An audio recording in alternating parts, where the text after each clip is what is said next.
नमस्कार, संकल्प न्यूज में आपका स्वागत है। मैं हूं पूजा गुप्ता। आइए नजर डालते हैं आज की मुख्य खबरों पर।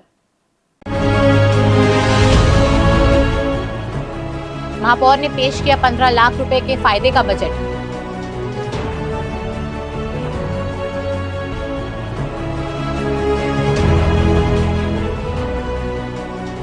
भाजपा महिला मोर्चा ने फूंका कांग्रेस का पुतला।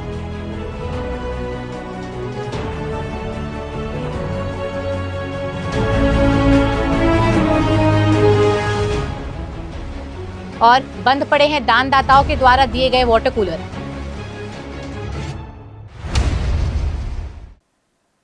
अब खबरें विस्तार से। राजनांदगांव नगर निगम में महापौर मधुसूदन यादव ने अपने कार्यकाल का दूसरा बजट पेश किया। उन्होंने वर्ष 2026-27 के लिए 643 करोड़ 64,71,000 रुपए का अनुमानित बजट पेश किया, जिसमें 15 लाख रुपए लाभ का बजट सदन में पेश हुआ है। राजनांदगांव नगर निगम में बजट बैठक की शुरुआत हंगामेदार रही। महापौर मधुसूदन यादव ने अपना बजट अभिभाषण पढ़ते हुए शहर विकास को लेकर वर्ष 2026-27 का बजट पेश किया। महापौर के द्वारा 15 लाख रुपए लाभ का बजट पेश करने के मामले को लेकर नेता प्रतिपक्ष संतोष पिल्ले ने कहा कि पिछले साल इन्होंने 22 लाख रुपए घाटे का बजट लाया था। एक साल में नगर निगम को कितना फायदा हो गया, यह समझ से परे है। उन्होंने कहा कि यहाँ कर्मचारियों को 6 माह से पेमेंट नहीं मिला है। उन्होंने कहा कि पिछला बजट पर ही काम नहीं हुआ है और इस बजट में भी सब गोलमाल नजर आता है। देखिए, हमारे माननीय महापौर मधुसूदन यादव जी द्वारा इस बार 15 लाख का लाभ का बजट लाया है, जबकि इन्हीं के द्वारा पिछले साल 22,95,हजार का घाटे का लाया था। एक साल में नगर निगम को कितना फायदा हो गया ये हमको समझ से परे है, लेकिन हमें नहीं लगता कि जबकि नगर निगम की स्थिति यह है कि यहाँ के कर्मचारियों को 12-12 महीने से पेमेंट नहीं मिला है, किसी विभाग में 6-6 महीने से नहीं मिला है और ये अब लाभ की बजट बता रहे हैं। ये कहीं ना कहीं कुछ गड़बड़ सड़बड़ है मामला। इस पर अध्ययन अच्छे से करना पड़ेगा, बजट इन्होंने किस प्रकार की तैयारी किया है। बजट को लेकर महापौर मधुसूदन यादव ने कहा कि विकसित शहर बनाने के दृष्टिकोण से हमने एक कदम आगे बढ़ाया है। उन्होंने कहा कि पेयजल व्यवस्था को दुरुस्त करने के लिए शहर के बीच 3 पानी टंकियों का निर्माण होगा, जिसमें चिखली से गौरी नगर के बीच गोकुल नगर और सबसे ज्यादा पानी की समस्या से ग्रस्त वार्ड नया ढाबा क्षेत्र में टंकी निर्माण को बजट में शामिल किया गया है। आज नगर निगम का द्वितीय बजट प्रस्तुत करते हुए मुझे अत्यंत प्रसन्नता है। राजनांदगांव शहर को एक विकसित शहर बनाने के दृष्टिकोण से केंद्र शासन, राज्य शासन और नगर निगम मिलकर के अनेक योजनाओं को संचालित करने की दिशा में हमने एक कदम आगे बढ़ाया है। स्टेट बजट में ही हमारे वाटर सप्लाई के दृष्टिकोण से एनीकट की ऊंचाई बढ़ाने के लिए, मोंगरा बैराज से रॉ वाटर लाने के लिए प्रावधान है जो वित्त विभाग के पास लंबित है।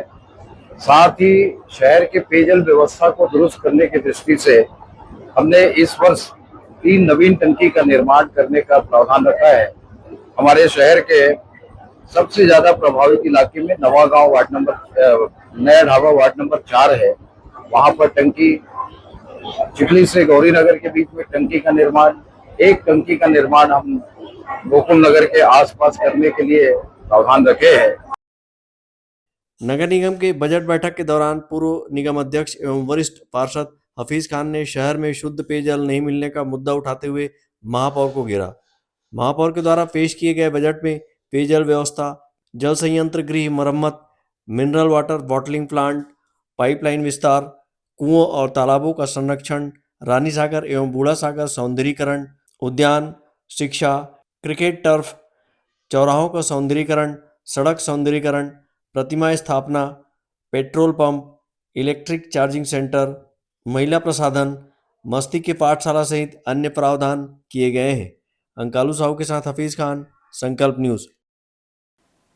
नारी शक्ति वंदन अधिनियम को लेकर बिल पास नहीं होने पर कांग्रेस को घेरने के लिए भाजपा महिला मोर्चा एवं युवा मोर्चा के संयुक्त तत्वाधान में पुतला दहन का आयोजन किया गया। दिग्विजय महाविद्यालय चौक पर महिला मोर्चा की कार्यकर्ताओं ने कांग्रेस का पुतला जलाकर कांग्रेस पार्टी के खिलाफ जमकर नारेबाजी की।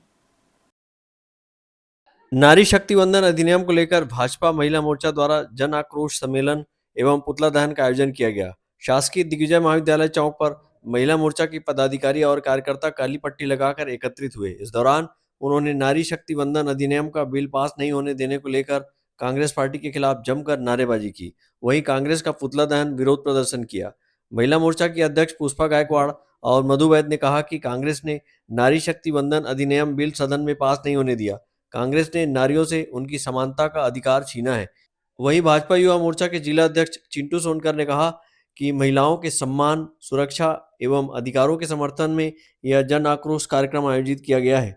उन्होंने कांग्रेस पर आरोप लगाते हुए कहा कि कांग्रेस पार्टी और अन्य विपक्षी दल ने महिलाओं को उनका अधिकार नहीं मिलने दिया। आने वाले चुनाव में महिलाएं ही उन्हें सबक सिखाएगी। 2023 में शक्ति वंदन अधिनियम पारित हुआ था और उस संबंध में महिलाओं को 33% आरक्षण था। अब 33% आरक्षण में अभी जो बिल पास करना था, तब कांग्रेस के लोगों ने हमारा बिल पास करने नहीं दिया। इसके संबंध में हम सभी बहनें यहाँ उपस्थित होकर कांग्रेस वालों का पुतला दहन किए हैं। मांग क्या कर रहे हैं? हम लोग मांग कर रहे हैं कि हमारा बिल पास हो जाए। महिला आरक्षण का जो बिल पास होना था संसद में 33%, माननीय हमारे प्रधानमंत्री नरेंद्र मोदी जी ने जो भारत की नारी वंदन अभिनंदन मातृशक्ति अधिनियम के द्वारा जो 33% आरक्षण लिया गया था, वह नहीं हुआ, जिसको कांग्रेस के विपक्ष लोगों ने इसे काट दिया गया।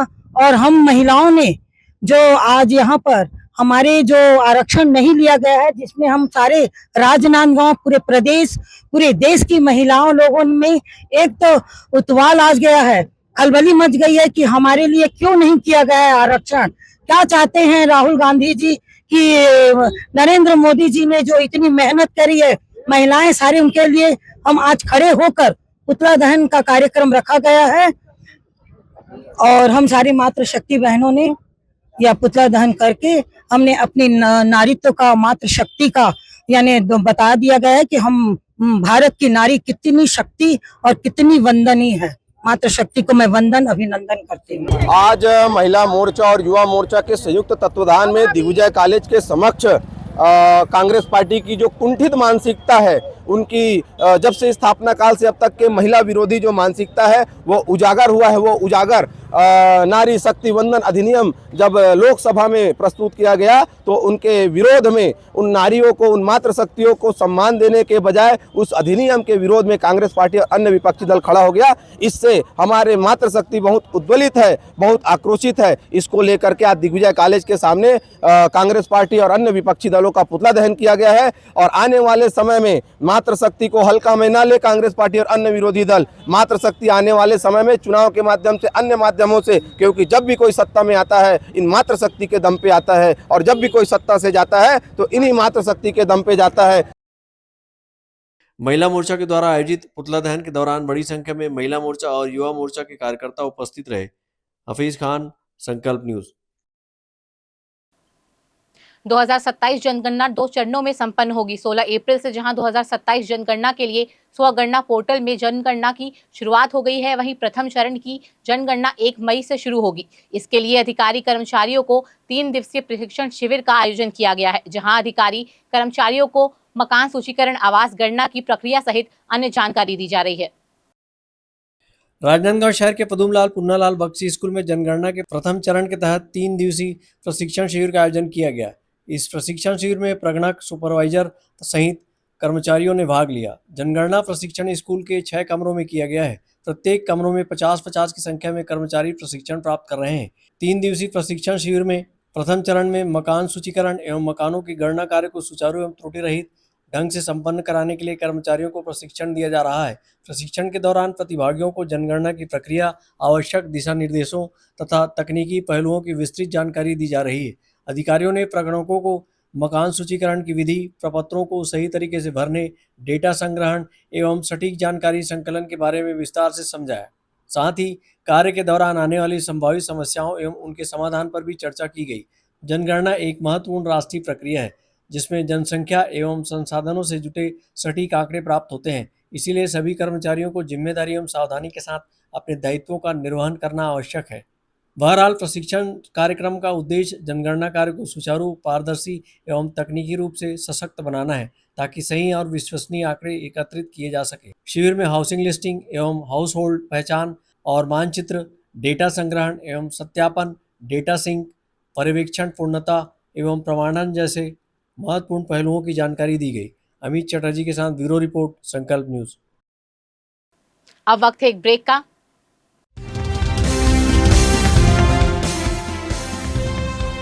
ब्रेक के बाद आप देखेंगे बंद वाटर कूलर।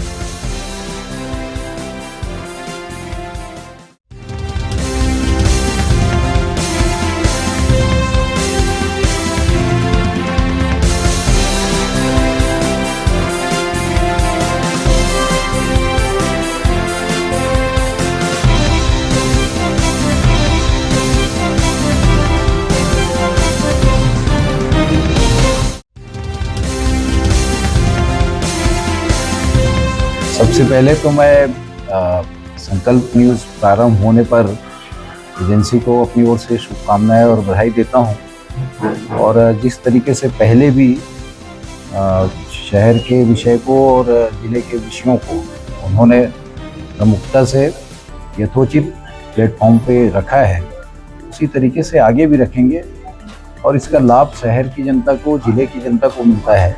कोई भी विषय जो आवश्यकता है उसके अनुसार, चाहे वो जिला प्रशासन हो, राज्य शासन हो, जनप्रतिनिधि हो, उनके सामने रखने से करीब करीब ये विषय क्लियर होता है कि ये समस्या है और इसका समाधान आवश्यक है।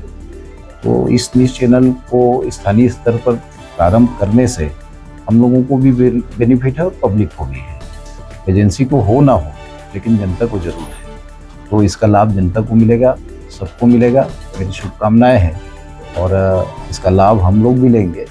और इस समय स्वच्छता सर्वेक्षण एक हमारे दृष्टिकोण से बहुत महत्वपूर्ण विषय है, इसमें आपकी सकारात्मक योगदान होनी चाहिए, ऐसा मैं निवेदन करता हूँ। मैं लोकल जो चैनल चालू उसके टीम को पहले बहुत बधाई देना चाहता हूँ और मैं चाहूँगा कि पहले की तरह जो चलती थी उसी प्रकार चले, क्योंकि जो कभी हम लोकल पेपर न पढ़ते थे, पूरा न्यूज़ के माध्यम से खबर लग जाती थी, मोबाइल ऐसे माध्यम लगे थे, न्यूज़ वैसे ही संदेश देते रहे जिसमें शहर के विकास और स्थानीय तौर पर क्या कोई घटना जो भी है जानकारी को मिल जाती थी।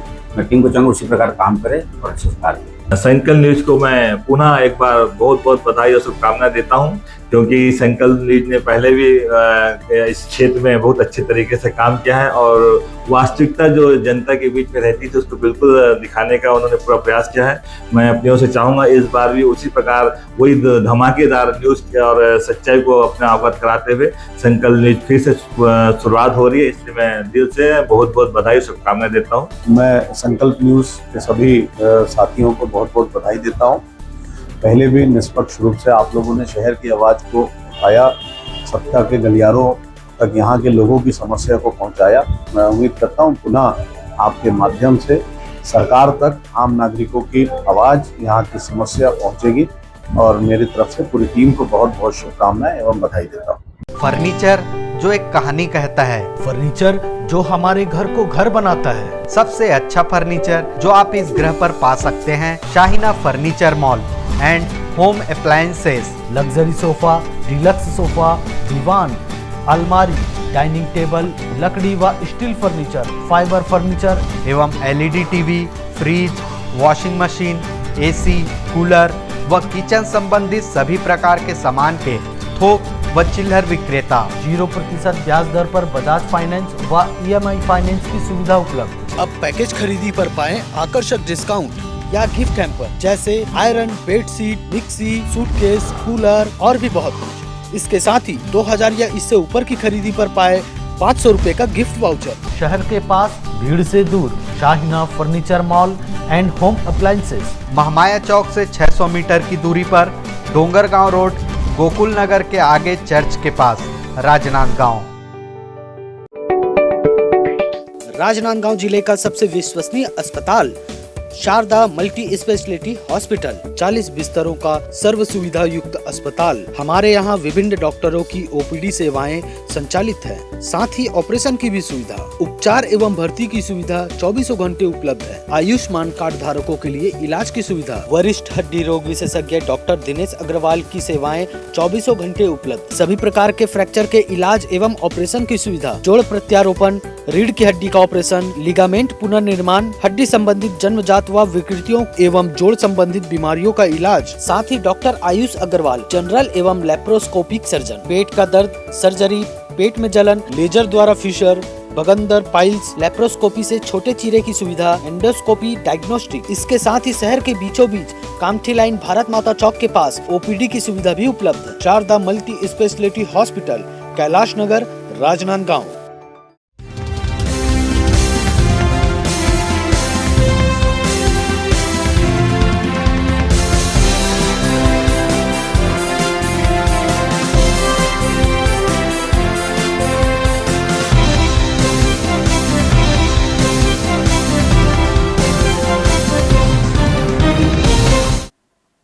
ब्रेक के बाद आपका स्वागत है।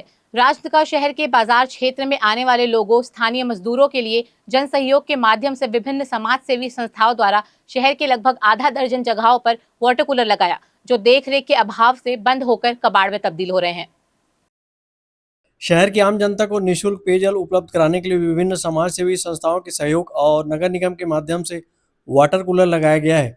बताया जा रहा है कि वाटर कूलर के लिए टंकी में पानी भरने नल पाइप लाइन के जरिए व्यवस्था की गई थी, जिसमें से अधिकांश नल अब बंद पड़े हैं। वहीं टंकी में पानी नहीं आने के चलते वाटर कूलर का उपयोग नहीं हो पाया और असामाजिक तत्वों के द्वारा इसमें लगे नल तोड़ दिए गए, जिससे अब यह वाटर कूलर कबाड़ हो गया है। शहर के लखोली निवासी विचार साहू और भटगांव निवासी बोधराम साहू ने कहा कि बाजार में कहीं भी सार्वजनिक पानी पीने की सुविधा नहीं है। फ्लाईओवर के नीचे लगा वाटर कूलर भी खराब हो गया है, जिससे आसपास के होटल में पानी मांगकर पीना पड़ता है। उन्होंने कहा कि पेयजल जैसी मूलभूत सुविधा को दुरुस्त करने के लिए सरकारी तंत्र को काम करना चाहिए। क्योंकि पानी तो आ रहा है लेकिन गर्म आ रहा है, इसमें गीजर लगाएगा तो पब्लिक को राहत मिलेगा, ठंडा पानी मिलेगा और सुविधा मिलेगा। अच्छा, किचन में भी लगा है, उसमें भी वैसी है, पानी आ रहा है लेकिन ठंडा नहीं हो रहा है, गर्म ही मिलता है पानी। कुछ जगह खराब भी है, कुछ जगह खराब भी है, क्योंकि सुधारे और जनता को सुख शांति मिले, ये जनता का समस्या यह है कि भगत सिंह चौक का पानी का जो गीजर है उसका रेगुलेटर खराब होने के कारण पानी गर्म आ रहा है। पब्लिक को समस्या बहुत ज्यादा हो रहा है पीने के लिए। जो खराब है इसके आगे और है वो भी दोनों बंद पड़ा हुआ है। तो मैं चाहता हूँ कि इसको जितना जल्दी से जल्दी बनाने का आपको निगम से अनुरोध करता हूँ कि गीजर का ठंडा पानी चालू करने का कष्ट करें। भगत सिंह चौक पर लगे वाटर कूलर को लेकर जिला परिवहन संघ के राजू मेदी ने कहा कि उनके संघ के द्वारा यहां पर वाटर कूलर लगा कर दिया गया था, लेकिन कुछ महीना पहले यहां पर पाइपलाइन खोदे जाने से वाटर कूलर में पर्याप्त पानी नहीं आता है। वहीं उन्होंने कहा कि टंकी की साफ सफाई भी निगम के माध्यम से नहीं कराई जाती है, समय समय पर यह स्वयं इसकी सफाई करवाते हैं। उन्होंने कहा कि पिछले कुछ समय से यहाँ पर लगी वाटर कूलर की मशीन भी बंद पड़ी है। जिला परिवहन संघ के द्वारा मैं उनका मेंबर हूँ, यहाँ पे वाटर कूलर की व्यवस्था की गई। पहले बहुत अच्छी स्पीड चलता रहा, बहुत सुख था, जो कि यहाँ से जो लोग बाजार के लिए आते थे पानी की सेवा उनकी हो जाती थी और ठंडा पानी मिला करता था। और तो बीच में क्या रोड की जब खुदाई हुई ना तो पाइप लाइन काट दी गई। मैंने कम से कम 50 बार 1100 नंबर एप्लीकेशन दिया और फोन के माध्यम से उनसे बात भी की, तो उनके वही आज होता था कि हमने ठीक कर दिया, तो यहाँ पानी नहीं आता था और पानी आना चालू हुआ तो बहुत धीमी गति से आना चालू हुआ। और उसके बाद ये हुआ कि ठंडा पानी की वजह से हमने एक्वागार्ड लगाया था, उसकी सफाई मेरे द्वारा टंकी वगैरह की जाती थी पैसे दे के माध्यम से हवालों के द्वारा, परंतु वो ठंडा पानी भी अब नहीं आ रहा है यहाँ। तो लोगों को काफ़ी तकलीफ हो रही है कि भाई जब हमने जो सुविधा का उपयोग करने के लिए दूसरों को दिया है वो नहीं मिल पा रहा है। शिकायत भी किया आपने? शिकायत भी किया। शहर के पुराना बस स्टैंड से अंबेडकर चौक तक फ्लाईओवर के नीचे 4 वाटर कूलर लगाए गए ताकि शहर में आने वाले लोगों को निःशुल्क पेयजल सुविधा मिल सके। लेकिन इसमें से पुराना बस स्टैंड, पोस्ट ऑफिस चौक और अंबेडकर चौक में लगा वाटर कूलर महीनों से बंद पड़ा है। वहीं भगत सिंह चौक में लगा वाटर कूलर चालू तो है, लेकिन इसमें लगी मशीन खराब हो गई है, जिसके चलते यहाँ से लोगों को ठंडा पानी नहीं मिलता है। इसी तरह शहर के रेलवे स्टेशन के समीप भी लगे वाटर कूलर की कूलिंग मशीन खराब हो गई है, जिससे यहाँ ठंडा पानी नहीं आता है। अमित चटर्जी के साथ हफीज खान, संकल्प न्यूज। मॉनसून के दौरान परिवहन की समस्या से बचने और हितग्राहियों को राशन के लिए बार बार न आना पड़े, इसके लिए राज्य सरकार ने 1 जून से 3 माह का राशन एक मुश्त देने का निर्णय लिया है। इसके लिए प्रशासन ने अपनी तैयारी में जुट गया है और उचित मूल्य की दुकान में चावल का भंडारण सुनिश्चित करना शुरू कर दिया है।